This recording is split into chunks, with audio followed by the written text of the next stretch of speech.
So to start the Super Week with Minnesota, we just came out to a really flat start in the hard point. Brought back a few points there, but it just wasn't really that close, like the beginning, middle of the game. So map one just kind of like, brushed that one off. We lost the coin flip naturally, as I do. Map 2 and 3, we just kind of just like tossed those ones away. It was around 11, and then we ended up not clutching up in the control. So close maps overall. Wish we could have extended the series because we liked our map set through the rest of it. That's going to be like a consistent theme throughout like this week, the Super Week total. I felt like we had really good maps the whole time. We just weren't closing out when we needed to. The Thieves took them to game 5. Again, like the maps a lot for that series, like the way we played that was really, really well. Again, though, it came down to clutching up just in map 1, clutching up again in the control would have been super ideal, but it just didn't work out our way. Our last match of the split was against the Subliners. I ended up taking map 1 in that. Felt really good about taking the first map there. Second map wasn't really that close. They just came out pretty hot against us in the S&D. In the control, we just kind of got ran over. We took away a lot of things from raid control in general from like the previous 2 matches, but I feel like we really didn't implement that into that series particularly. So, and then in the hard point, we were put in a position to where we felt like we easily could have won that.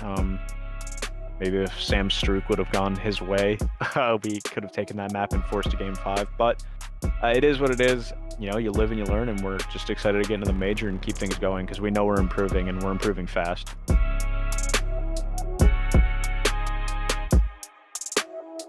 No, I have absolutely no worry about how we've performed so far, how we look on any day where we're looking rough in practice. I never have a worry in my mind at all. We're a team that, we can practice, and like I've said a million times, we're going to get better in practice no matter what. Even if other teams are making it hard on us, we're going to keep getting better. And people can look at the fact that we're 1 and 4 and take away all the negatives about our record and the maps that we've lost. If our biggest problem right now is not closing out maps against the best teams in the game, and that's what we have to work on, then I am fully confident in this team's ability to do that, regroup, gain composure, and just win. I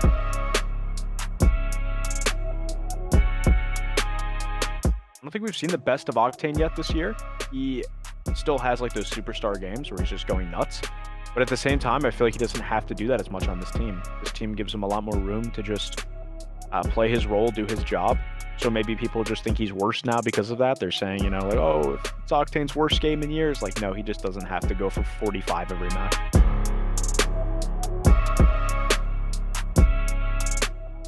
Dan's the smartest player I've ever coached.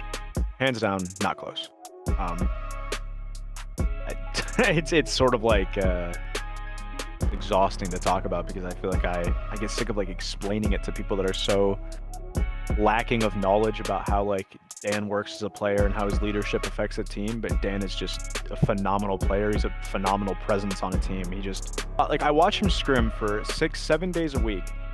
I watch him play, and like sometimes he has this super passive play style when he's like, rotating or like in a hard point or even in control. Sometimes he'll have this like super passive play style to where like he knows he's gonna outsmart the other player, and then like in our match versus New York on the Miami S&D, he can just get aggressive and he can run out and get 3 pieces. And driveway Looney though, aggressive is always able to find the first.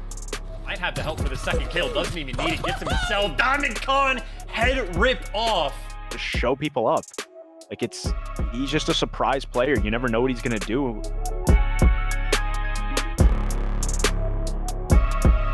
We feel really, really confident going into that series.